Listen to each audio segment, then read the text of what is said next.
চিংড়ি মাছ দিয়ে কলমির শাক। দেখো আমি কি নিয়েছি।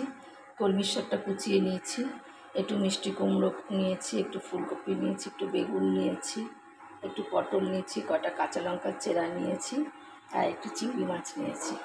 এই দিয়ে আমি কলমির শাকটা বানাবো। একটা শুকনো লঙ্কা দিয়ে দিয়েছি। এরপরে আমি ফুলকপি, বেগুন আর মিষ্টি কুমড়ো একটু ভাজা ভাজা করে নেব। কটা কাঁচা লঙ্কা আর চিংড়ি মাছটা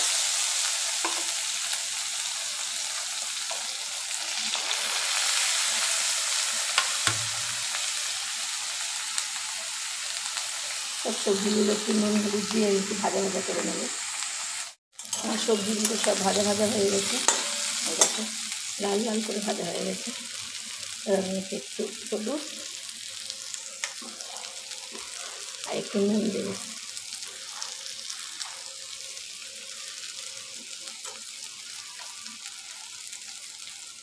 এরপরে আমি সব শাকগুলো দিয়ে দিচ্ছি।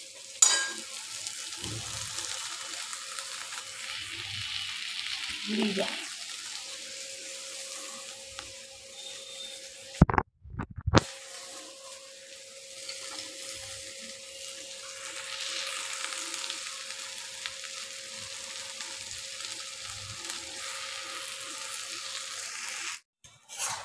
ভালো লাগলে একটা লাইক কমেন্ট আর একটু শেয়ার করে দিও।